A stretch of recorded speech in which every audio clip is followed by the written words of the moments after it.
Crime and Punishment, Part 3, Subsection 1. Raskolnikov raised himself and sat up on the sofa. He waved weakly at Razumikin to stop the whole stream of incoherent and ardent consolations he was addressing to his mother and sister, took both of them by hand, and for about 2 minutes peered silently now at the one, now at the other.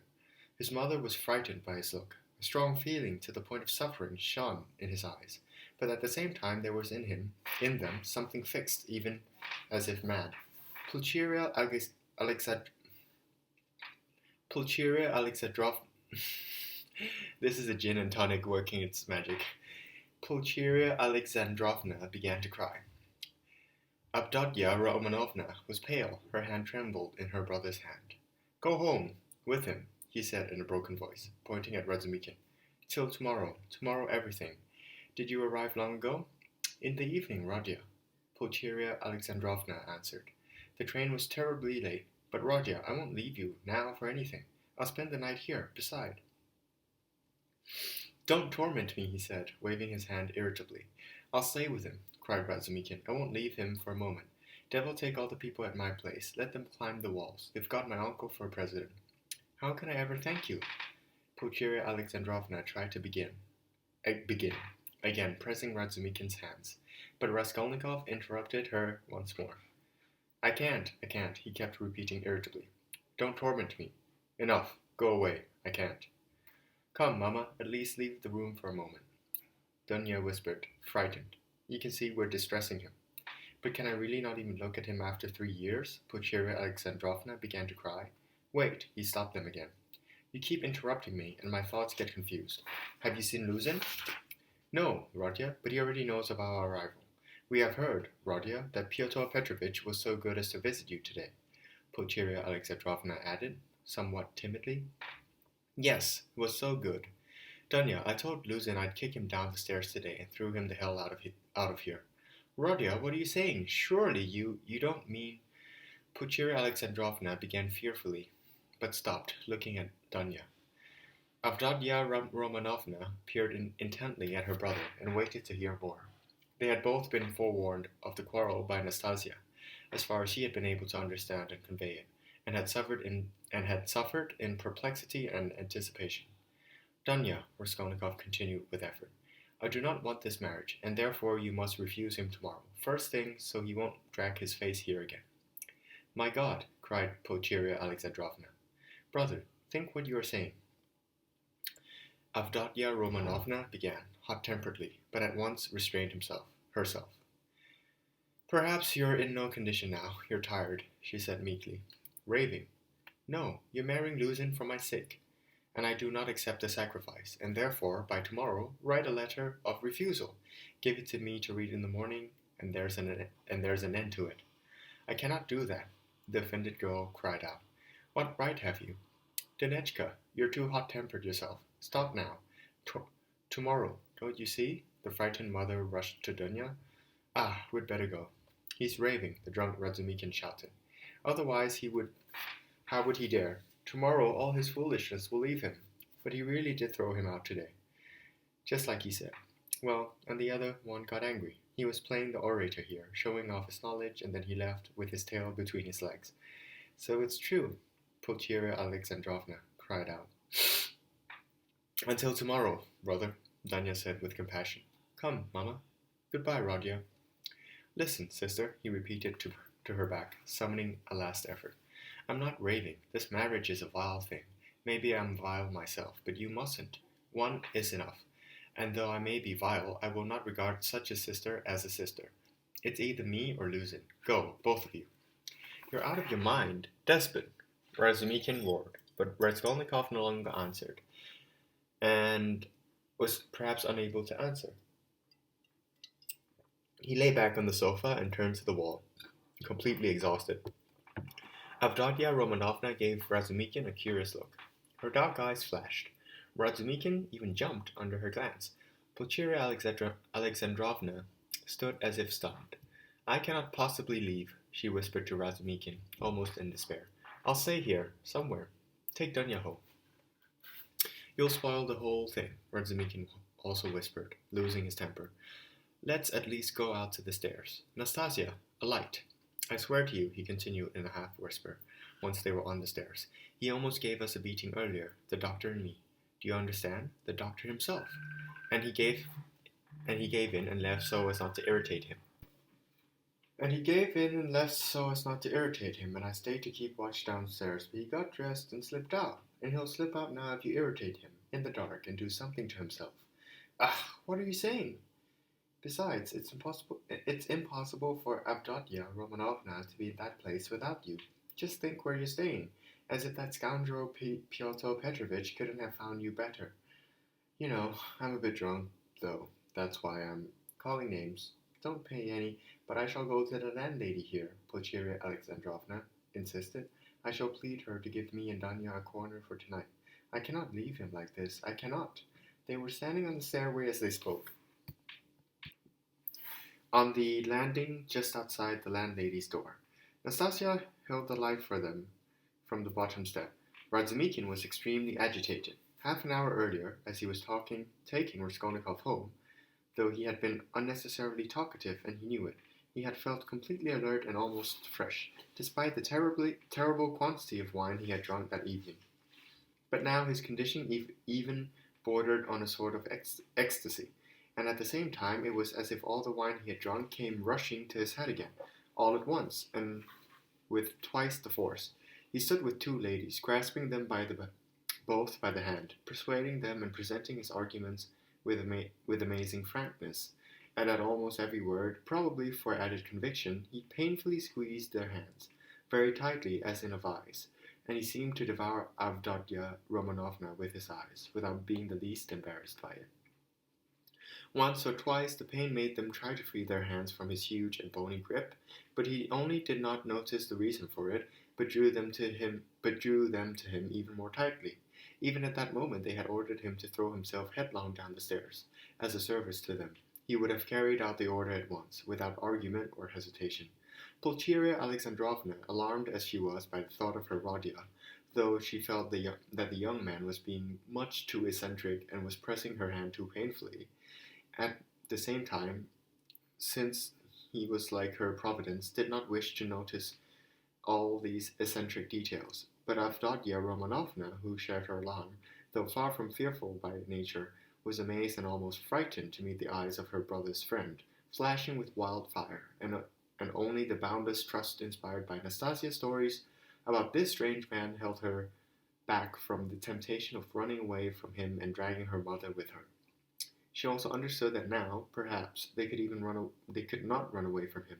However, after 10 minutes she felt considerably reassured. Razumikin had the property of speaking the whole of himself out at once, whatever mood he was in, so that everyone soon knew with whom they were dealing. It's impossible to go to the landlady, and it's terrible nonsense, he cried out, reasoning with Pulcheria Alexandrovna. You may be his mother, but if you stay, you'll drive him into a fury, and the devil knows what will happen. Listen, here's what I'll do. Nastasia will sit with him now, and I'll take you both to your place, because you can't go through the streets by yourselves. Our Petersburg, in that respect, well, spit on it. Then I'll run back here at once, and in a quarter of an hour, on my greatest word of honor, I'll bring you a report. How he is, whether he's sleeping, and all the rest of it. Then, listen, then, from you, I'll go straight to my place. I have guests there, all drunk. I'll pick up Zazimov. That's the doctor who's treating him. He's at my place now. Not drunk. No, he's not drunk. He never gets drunk. I'll drag him to Rodka, and then straight to you, so within an hour you'll get 2 reports on him. One from the doctor, you understand? From the doctor himself. That's a whole lot better than from me. If he's bad, I'll swear I'll bring you here myself. If he's well, you can go to sleep, and I'll spend the whole night here, in the entryway. You won't hear me. And I'll tell Zazimov to sleep at the landlady's, so as to be on hand. So, what's better for him now, you or the doctor? The doctor is much more useful, much more. So go home, then. And staying with the landlady is impossible. Possible for me, but impossible for you. She won't let you, because she's a fool. She gets jealous of Avdotya Romanovna on account of me, if you want to know. And of you as well, and of Avdotya Romanovna, certainly. She's a totally unexpected character. However, I am a fool. Spit on it. Let's go. Do you believe me? Well, do you believe me or not? Come, Mamma, said Avdotia Romanovna. He will surely do as he's promised. He already resurrected my brother. And if it's true that the doctor is willing to spend the night here, what could be better? So you understand me because you're an angel, Razumikin cried out rapturously. Let's go, Anastasia. Upstairs this minute, and sit there by him, with a light. I'll be back in a quarter of an hour. Pulcheria Alexandrovna, though not fully convinced, no longer resisted. Razumikin took both women by the arm and dragged them down the stairs. Nevertheless, she worried about him. He may be efficient and kind, but he is capable of carrying out his promises? Promise? But is he capable of carrying out his promise? He's in such a state. Ah, I see you're thinking what a state I'm in, Razumikin interrupted her thoughts, having guessed them, and went striding along the sidewalk with his enormously long steps, so that the two ladies could barely keep up with him, which fact, however, he did not notice. Nonsense, that is, I'm drunk as a dolt. But that's not the point. I'm drunk, but not with wine. The moment I saw you, it went to my head. But spit on me, don't pay any attention. I'm talking nonsense. I'm unworthy of you. I'm unworthy of you in the highest degree.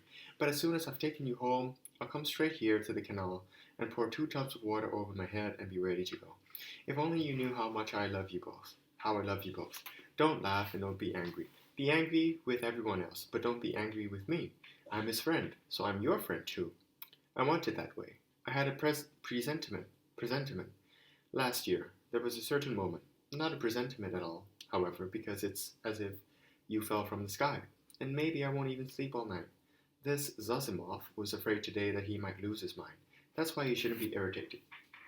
What are you saying? The mother cried out. Did the doctor really say so himself? Avdotia Romanovna asked.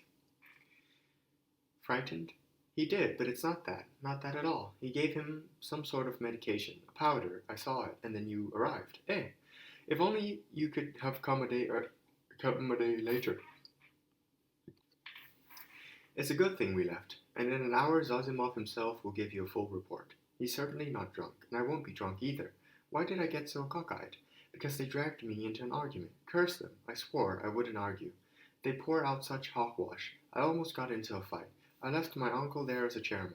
Well, so they insist on total impersonality. Can you believe it? And that's just where they find the most relish. Not to be oneself, to be least of all like oneself, and that they consider the highest progress. If only they had their own way of lying. But no, they... Listen, Pulcheria Alexandrovna interrupted timidly, but she only added fuel to the fire. What do you think? Razumikin shouted, raising his voice even more. You think it's because they're lying? Nonsense! I like it when people lie. Lying is man's only privilege over all other organisms. If you lie, you get to the truth. Lying is what makes me a man. Not one truth has ever been reached without first lying 14 times or so. Maybe 114, and that's honorable in its way. Well, but we can't even lie with our own minds. Lie to me, but in your own way, and I'll kiss you for it. Lying in one's own way is almost better than telling the truth in someone else's way. In the first case, you're a man, and in the second, no better than a bird. The truth won't go away, but life can be nailed shut. There are examples. Well, so where are we all now? With regard to science, development, thought, invention, ideals, aspirations, liberalism, reason, experience, and everything. We're all, without exception, still sitting in the first grade. We like getting by on other people's reason. We've acquired a taste for it, right? Am I right? Razumikin shouted, shaking and squeezing both ladies' hands. Am I right? Oh my God, I don't know, said poor Pulcheria Alexandrovna. Yes, you're right, though I don't agree with you in everything, Avdotia Romanovna added seriously, and immediately cried out, so painfully did he squeeze her hand this time. Right, you say I'm right?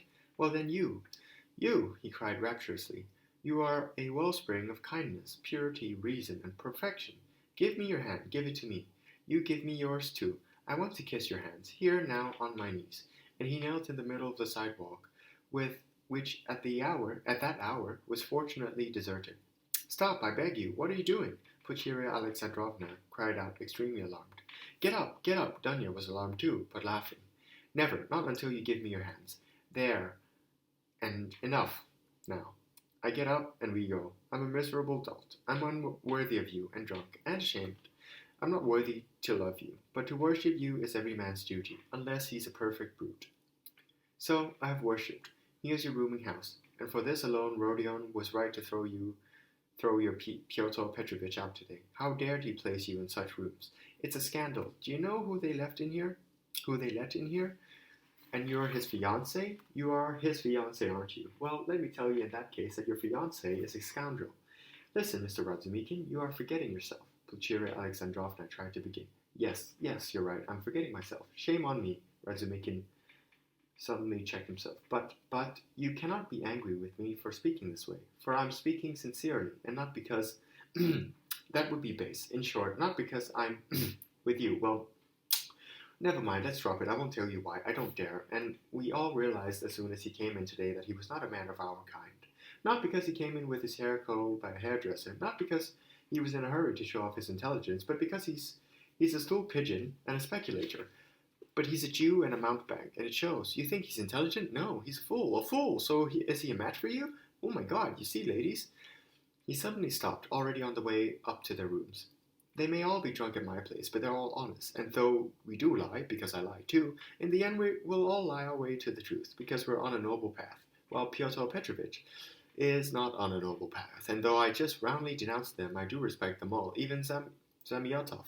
Maybe I don't respect him, but I still love him because he's a puppy. Even that brute Zazimov, because he's honest and knows his business. But enough, all said and forgiven.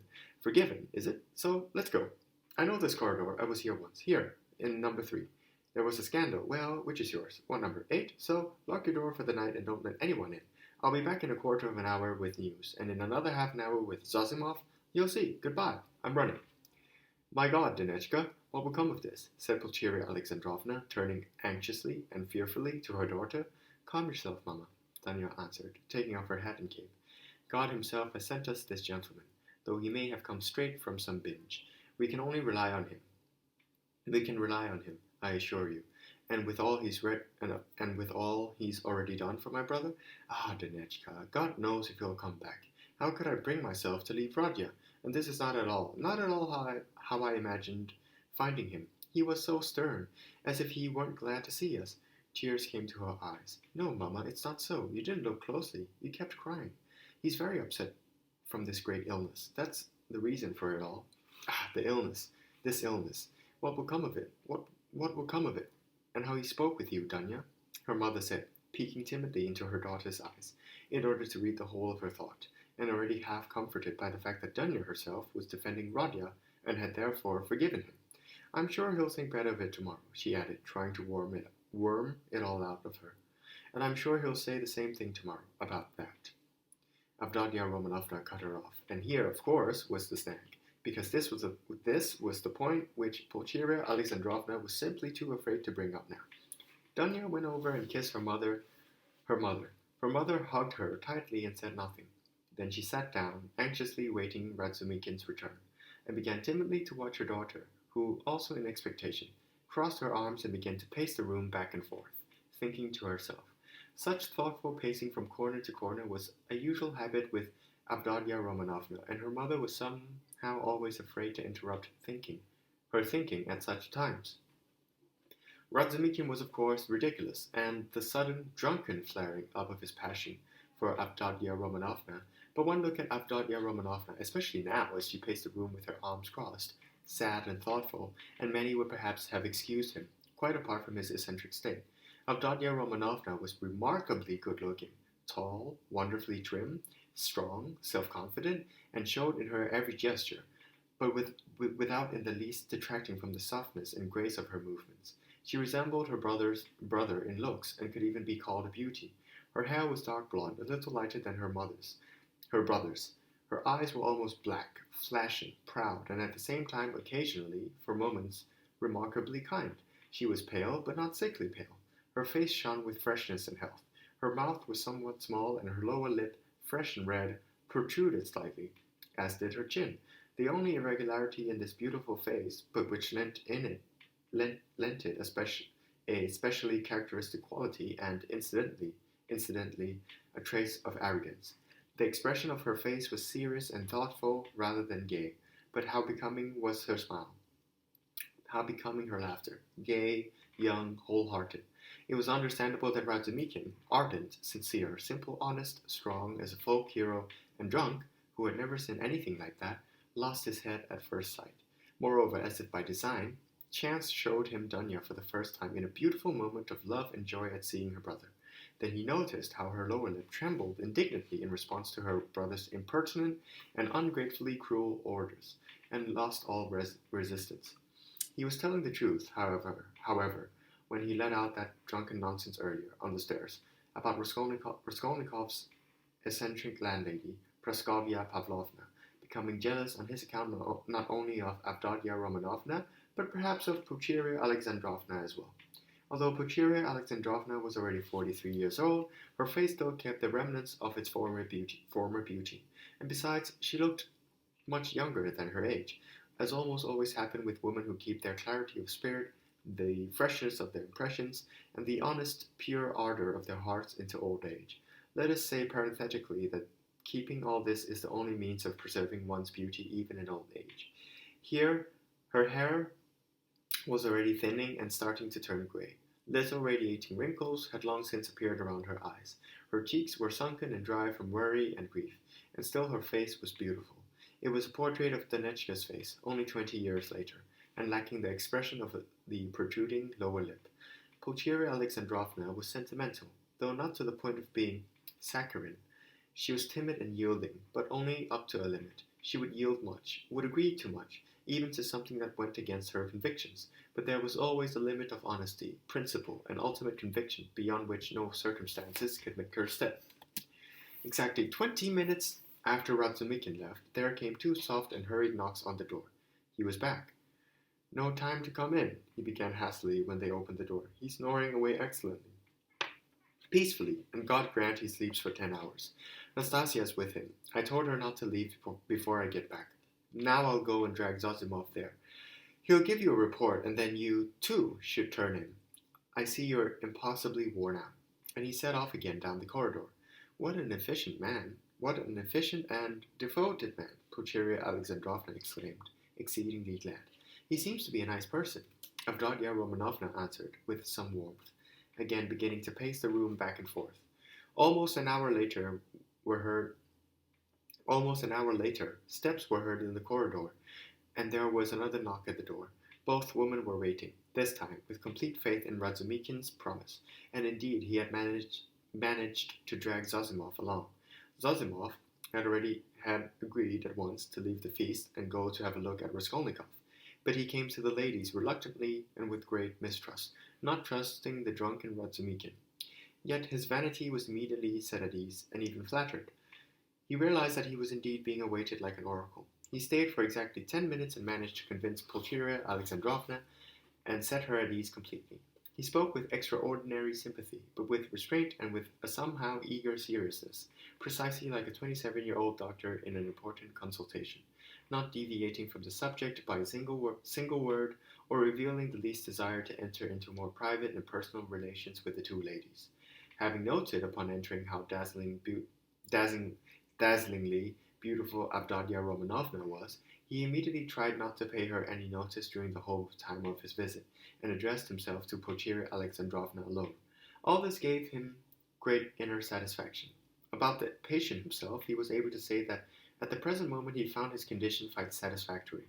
Also, from his observations, the patient's illness had, apart from the poor material circumstances of the recent months of his life, some moral causes as well, being, so to speak, a product of many complex moral and material influences, anxieties, apprehensions, worries, certain ideas, and other things. Having noted in passing that Avdotia Romanovna had begun to listen with special attentiveness, Zozimov expanded somewhat further on this subject. To Pulcheria Alexandrovna's anxious and timid question concerning some supposed suspicions of madness, he replied with a calm and frank smile that his words had been overly exaggerated, that of course some fixed idea could be observed in the patient, something suggesting monomania, since he, Zozimov, was now especially following this extremely interesting branch of medicine, but it was also to be remembered that the patient had been delirious almost up to that day, and of course the arrival of his family would strengthen, divert, and have a salutary effect upon him, if only it is possible to avoid any special new shocks, he added significantly. Then he got up, bowed his way out sedately and cordially, to the accompaniment of blessings, warm gratitude, entreaties, and even, without his having sought it, the offer of Avdotia Romanovna's little hand to shake, and left extremely pleased with his visit and still more with himself. "And we'll talk tomorrow. Go to bed. Right now. You must." Razumikin clinched, following Zazimov out. "Tomorrow, as early as possible, I'll come with a report." "But what a ravishing girl that Avdotia Romanovna is," Zazimov observed, about all but licking his chops as they came to the street. "Ravishing? Did you say ravishing?" Razumikin bellowed, and suddenly flew at Zazimov and seized him by the throat. "If you ever dare, understand, he shouted, shaking him by the collar and pushing him against the wall. "Do you hear? Let go, you drunken devil!" Zazimov fought him off, and when Razumikin finally let go, looked at him closely and suddenly burst out laughing. Razumikin stood before him, his arms hanging down, in dark and serious thought. "I'm an ass, of course," he said, dark as a storm cloud. "But then, so are you." "No, brother, not me. I don't have such foolish dreams." They walked on silently, and only as they were nearing Raskolnikov's house did Razumikin, who was greatly preoccupied, break the silence. "Listen," he said to Zazimov. "You're a nice fellow, but on top of it, all of your other bad qualities, you're also a philanderer. I know that, and you're a dirty one. You're a piece of nervous, weak-willed trash. You're whimsical. You've grown fat and can't deny yourself anything, and I call that dirty because it leads straight to dirt. You've pampered yourself so much that, I confess, the thing I'm least able to understand is how, with all, you can still be a good and even selfless physician. You sleep on a feather bed. You, a doctor, yet you get up in the night for a sick man. In 3 years or so you won't be getting up for any sick man. But the devil, that's not the point. The point is that you'll be spending the night in the landlady's apartment. It took a lot to convince her, and I in the kitchen. So here's a chance for you to get more closely acquainted. It's not what you're thinking, not a shadow of it, brother. But I'm not thinking anything. What have you here, brother? Is modesty, reticence, shyness, fierce chastity, and for all that, a few sighs, and she melts like wax. Just melts away. Deliver me from her, in the name of all the devils in the world. She's such a winsome little thing. I'll earn it with my head." Zazimov guffawed more than ever. "Well, you really got it bad, but what do I need her for? I guarantee it won't be much trouble. Just talk whatever slop you like. Just sit next to her and talk. Besides, you're a doctor. You can start treating her for something. I swear you won't regret it. She has a piano there. I can strum a little. You know, there's one song I sing, a Russian song, a real one. I'll bathe myself in bitter tears. She likes the real ones. Well, so it started with a little song, but you're a piano virtuoso, a maestro, a Rubinstein. I guarantee you won't regret it."